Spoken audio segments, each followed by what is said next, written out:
Bienvenue sur Histoire et Mystère, là où les récits prennent vie et où chaque histoire cache une leçon profonde. Aujourd'hui, nous vous emmenons dans le village de Ndaya, un lieu où la beauté des femmes est une fierté, un symbole, mais aussi un fardeau pour celles qui ne correspondent pas aux standards imposés. Parmi elles, Awa, une jeune femme rejetée, moquée, invisible aux yeux des siens. Mais son destin bascule lorsqu'un mystérieux chasseur, Sori, défie les traditions en posant son regard sur elle. Pourquoi l'a-t-il choisi? Que cache cette épreuve que le village lui impose? Découvrez une histoire de courage, de défiance et de transformation, où la véritable valeur d'une personne ne se mesure pas à son apparence, mais à la force de son âme. Préparez-vous à plonger dans une légende inoubliable. Abonnez-vous à Histoire et Mystère pour ne rien manquer des récits qui défient la réalité. Le village de Ndaya était connu pour la beauté éclatante de ses femmes. Toutes, sans exception, avaient des visages resplendissants et des courbes généreuses qui faisaient la fierté des anciens. Lors des grandes cérémonies, les hommes du village et ceux des alentours se pressaient pour admirer ces reines de la nature, parées de leurs pagnes colorées et de leurs parures scintillantes. Mais au milieu de cette perfection vivait une jeune fille différente. Son nom était Awa. Awa était maigre, avec un visage anguleux et des traits durs que personne ne trouvait gracieux. Ses cheveux, toujours en bataille, semblaient refuser de prendre la forme soignée des tresses de ses sœurs. Sa silhouette frêle contrastait avec l'opulence des autres femmes, et son regard, souvent fuyant, la rendait encore plus invisible aux yeux des villageois. Depuis son enfance, elle subissait les moqueries des autres jeunes filles.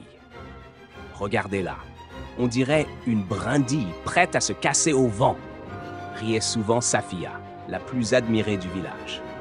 Même les esprits de la brousse ne voudraient pas d'elle en offrande, ajoutait une autre en riant. Awa ne répondait jamais. Elle baissait la tête et se réfugiait dans la forêt où elle se sentait enfin libre. Là-bas, elle pouvait courir sans crainte du regard des autres, s'asseoir près de la rivière et écouter le chant des oiseaux. Mais un jour, tout changea. Le village allait bientôt célébrer la grande fête de l'Union, un événement où chaque jeune fille en âge de se marier était présentée aux prétendants. Les femmes se préparaient déjà, enduisant leur peau d'huile parfumée et tressant leurs cheveux avec soin.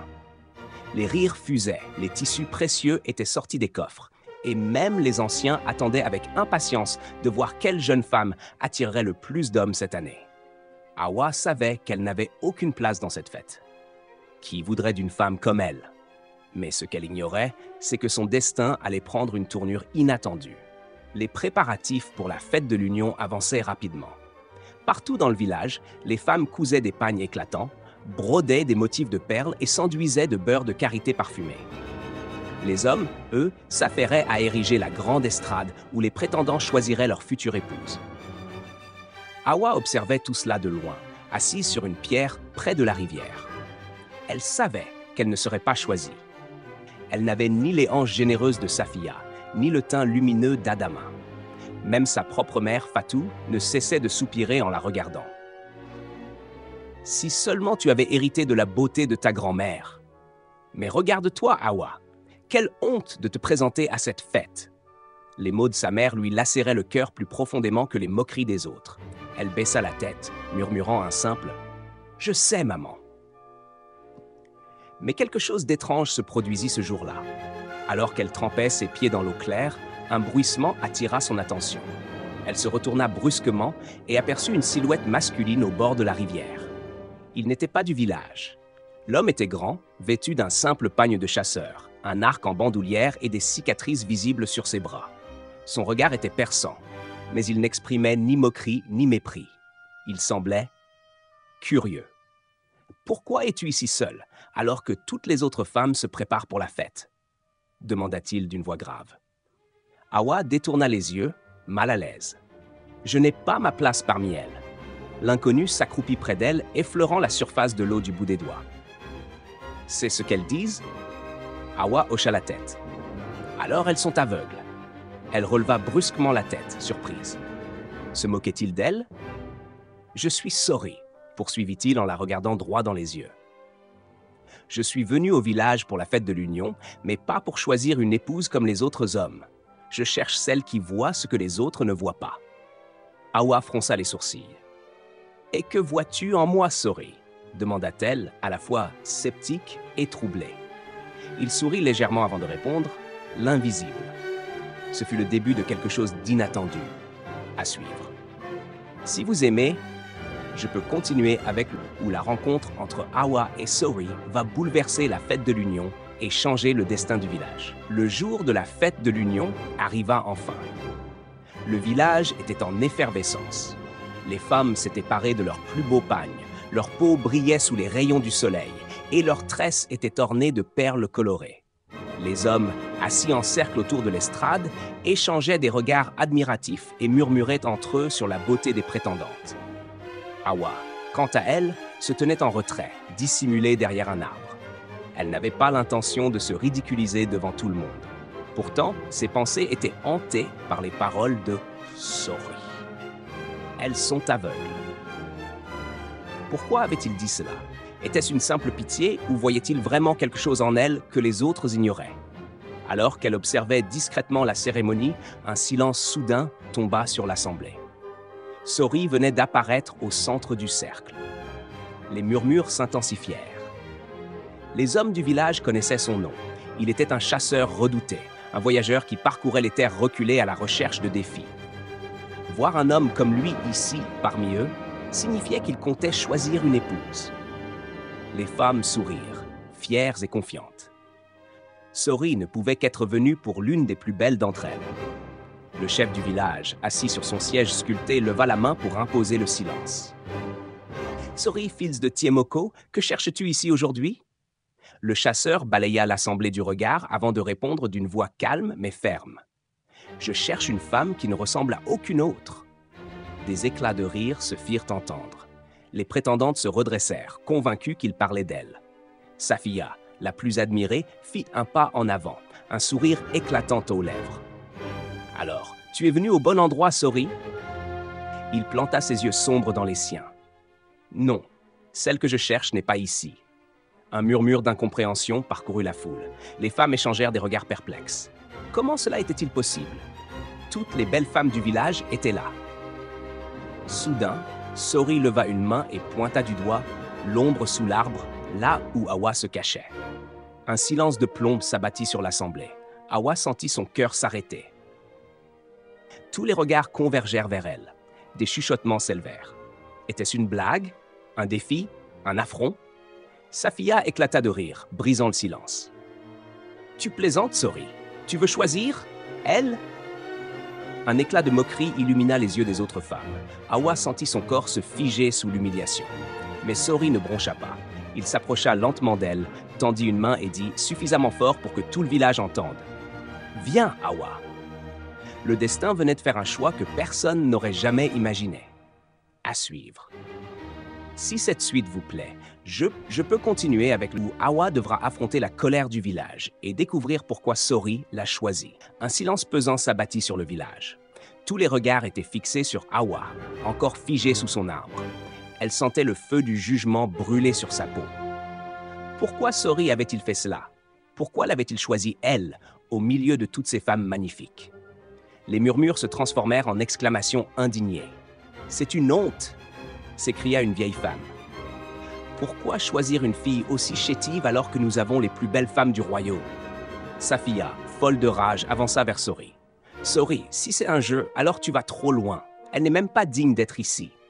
Tout le monde le sait. Mais le chasseur ne détourna pas le regard. Il ne chercha pas à se justifier. Il attendait. Awa, le cœur battant à tout rompre, leva enfin les yeux vers lui. Il ne lui demandait rien. Il lui tendait juste la main. Un choix s'offrait à elle, fuir et rester à jamais l'ombre du village, ou avancer et affronter le destin. Elle avala sa salive, sentit le poids des regards sur elle. Puis, lentement, elle fit un pas en avant. Puis un autre. Son souffle était court, ses jambes tremblaient, mais elle avançait. Lorsqu'elle posa enfin sa main dans celle de Sori, un cri outré éclata dans l'assemblée. « Impossible !» C'était la voix du chef du village. Il se leva brusquement de son siège. « Sori, fils de Tiemoko, es-tu conscient de ce que tu fais? Es-tu certain de vouloir prendre cette fille comme épouse ?» Le chasseur serra doucement les doigts d'Awa et répondit sans hésitation. « Oui, un vent glacé souffla sur le village. Les regards choqués, les bouches ouvertes de stupeur. Rien ne pouvait effacer la vérité. Sori avait fait son choix. Mais alors que la foule grondait, que la colère montait, Awa comprit une chose. Ce n'était que le début. À suivre. Awa devra affronter les conséquences de ce choix. Mais pourquoi Sori l'a-t-il choisi? Quel secret cache-t-il? Et comment le village réagira-t-il à ce bouleversement? Le silence pesant qui s'était installé après la déclaration de Sori ne dura qu'un instant. Bientôt, un tumulte éclata dans le village. Les voix s'élevèrent, les anciens se consultèrent à voix basse, les jeunes filles chuchotèrent entre elles, jetant des regards venimeux à Awa. Elle, toujours debout près de Sori, sentait son cœur cogner contre sa poitrine. Que venait-elle de faire? Le chef du village, le visage fermé, s'adressa de nouveau au chasseur.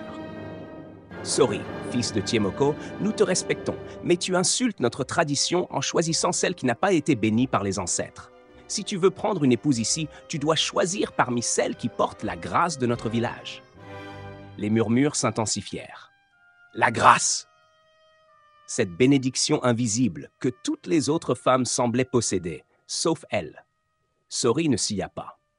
La beauté d'une femme ne se mesure pas à l'œil du village, mais à l'âme qu'elle porte. Ces mots firent l'effet d'une gifle à l'assemblée.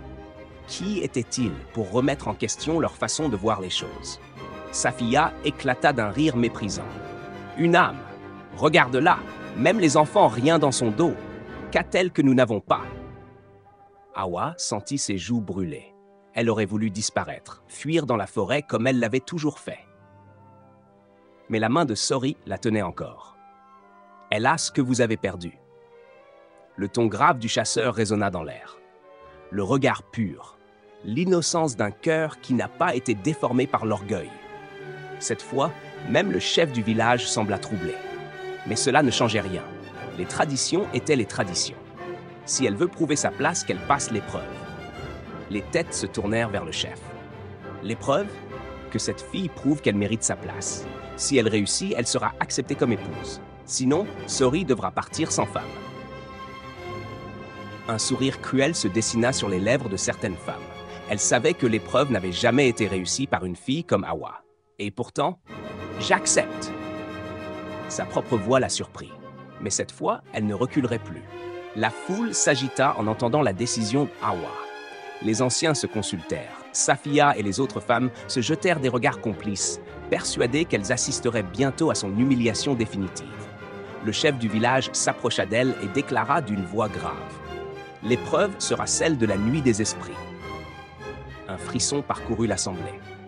Même les plus courageux hésitaient à parler de cette épreuve. Tu devras passer la nuit seul dans la grotte sacrée de Kunda. Si, au lever du soleil, tu es toujours en vie et que les esprits ne t'ont pas chassé, alors les ancêtres t'auront reconnu comme digne de rester parmi nous. Awa sentit un frisson glacial lui parcourir l'échine. La grotte de Kunda était un lieu interdit. On racontait que ceux qui osaient y pénétrer disparaissaient ou en revenaient fous. Elle n'avait aucune chance. Sori se tourna vers elle, son regard toujours aussi calme. « Tu n'es pas obligée. » Elle aurait pu refuser, partir, abandonner. Mais quelque chose en elle brûlait plus fort que la peur. Pour la première fois, quelqu'un l'avait regardée autrement. Pour la première fois, elle voulait prouver qu'elle existait. Alors elle hocha la tête. « J'irai. » La nuit tomba rapidement. Guidée par deux guerriers, Awa s'enfonça dans la forêt. Le bruit des feuilles sous ses pieds résonnait dans l'obscurité. Lorsqu'ils atteignirent l'entrée de la grotte, les hommes s'arrêtèrent. « Tu es seul à partir d'ici. Si tu survis, nous viendrons te chercher à l'aube. » Sans un mot de plus, ils disparurent, la laissant face au gouffre noir de Kunda. Awa prit une profonde inspiration et entra. L'air était glacial, chargé d'une odeur de terre et de mystère. Le silence était pesant, oppressant, comme si quelque chose l'observait dans l'ombre. Soudain, un souffle froid parcourut la grotte. Des chuchotements. « Pourquoi es-tu venu ?» La voix était à peine audible, mais bien réelle. Awa ferma les yeux un instant, son cœur battant à tout rompre. « Je suis venu prouver que j'existe. » Le vent se renforça. Des formes commencèrent à apparaître dans l'obscurité. Des silhouettes mouvantes, des ombres sans visage. Elles tournaient autour d'elle, soufflant des mots incompréhensibles. Tu n'es rien. Tu ne seras jamais assez. Fuis avant qu'il ne soit trop tard. Chaque mot frappait comme une lame. Les doutes, les peurs, les humiliations de toute une vie prenaient forme autour d'elle. Mais Hawa se tint droite. Je ne fuirai pas. Elle repensa à chaque moquerie, à chaque regard méprisant. Puis elle pensa à Sori, à sa main tendue, à ses paroles. Elle leva le menton et murmura « Je suis Hawa, et je suis là pour rester. » Alors les ombres s'arrêtèrent. Un long silence s'installa, puis peu à peu, elles disparurent, comme si elles l'acceptaient. Hawa tomba à genoux, épuisée, mais vivante. Elle avait réussi. Au matin, le village entier attendait devant la grotte. Safia et les autres femmes riaient déjà, convaincues que l'épreuve avait eu raison d'Hawa. Mais lorsque les guerriers la ramenèrent, debout, le regard fier, un murmure stupéfait parcourut la foule. Le chef du village resta figé un instant avant de hocher lentement la tête. Les esprits l'ont accepté. Un silence lourd s'abattit. C'était fini. Hawa n'était plus une paria. Sori s'approcha d'elle, un sourire imperceptible au coin des lèvres. « Tu as prouvé ce que moi, je voyais déjà. » Safia, humiliée, détourna le regard. Toutes celles qui s'étaient moquées d'elle devaient maintenant accepter la vérité. Hawa avait gagné, mais plus encore, elle s'était trouvée elle-même. Épilogue, la leçon d'Hawa. Avec le temps, les choses changèrent. Hawa ne devint pas seulement la femme de Sori, elle devint un symbole. Les petites filles du village cessèrent de croire que la beauté seule définissait leur valeur. Elles commencèrent à raconter l'histoire d'Hawa, la fille que personne ne voyait et qui était devenue une légende. Et Safia? Elle comprit trop tard que la beauté extérieure n'est qu'une illusion si le cœur est vide. Leçon de l'histoire. Ce n'est pas l'apparence qui définit la valeur d'une personne, mais la force de son âme. Le monde voit souvent la beauté comme un privilège, mais la vraie grandeur vient de la volonté de se battre pour sa place. Hawa a prouvé que l'on peut être ignoré toute une vie et pourtant briller plus fort que tous les autres.